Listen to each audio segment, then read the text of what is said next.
The midterm elections are far from over. 3 days after the polls close, we await the results for several key seats that will determine which party has control of Congress.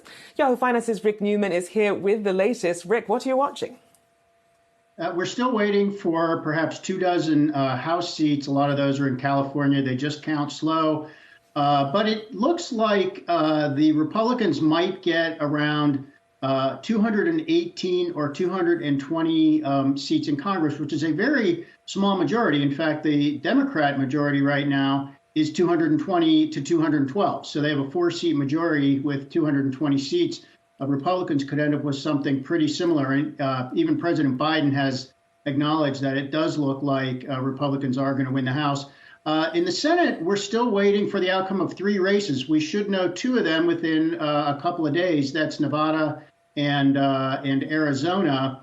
And if Democrats are close in those states, and if they win, that means they will end up with at least 50 votes in the Senate, which is enough to control the Senate. If they only win one of those 2, that means it comes down to, once again, as it did in the prior election in 2020, will come down to a Senate runoff election in Georgia, which is going to happen in early December. So there's plenty of drama still going on here, even though the elections themselves were 4 days ago.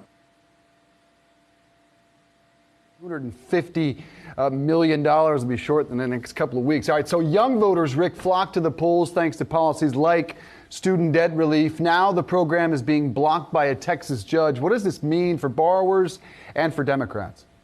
That means the whole thing is up in the air. $400 billion of student debt relief may not happen. And for anybody who has been following this the whole way, it's not a surprise. President Biden himself has even said he's not sure that he can actually legally do this, relieve all this debt through executive action, and that the cleanest way to do it and the surest way to do it, make sure it's beyond any kind of legal challenge, is for Congress to pass a law. But Congress did not pass a law and could not. The votes to do that simply weren't there, which is why Biden did this by executive action just about 2 months before the midterm elections. So I think a lot of people expected this was going to run into court challenges. It now has. There are at least 2 significant challenges. And the Biden administration for now has said, OK, we're going to hold off on any new applications for this relief. We're going to wait to see what happens in the courts.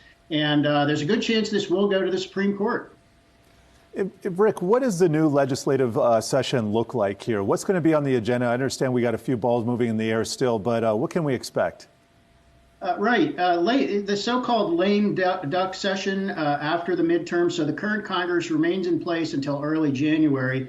And a lot of times, not much happens during the lame duck session. But this is going to be a busy session. First of all, since Republicans have hinted that if they do take control of one or both houses, they may hold up an extension of the federal borrowing limit, the debt limit, as they have done before, to make a political case about whatever their priority at the moment might be. So I think there will be some effort, while Democrats still control both houses of Congress, to extend the borrowing limit all the way into 2025, so that this still cannot be an issue. And there are some smart analysts and policymakers who say, you know what, just raise the federal borrowing limit to $100 trillion, something that is so large that we're not going to hit it for a decade or 2 decades, and maybe we should even get rid of it altogether. That's not going to happen, but we're probably going to look for an extension on that. And then this other voting law called the Electoral College Act, I believe, from the 1880s.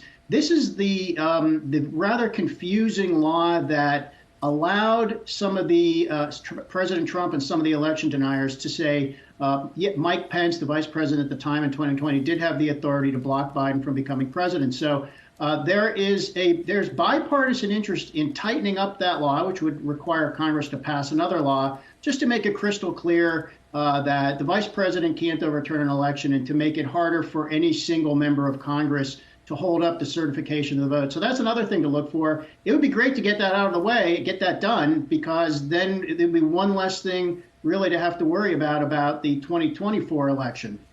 Indeed. All right, good stuff. Enjoy the weekend, sir. Senior columnist Rick Newman.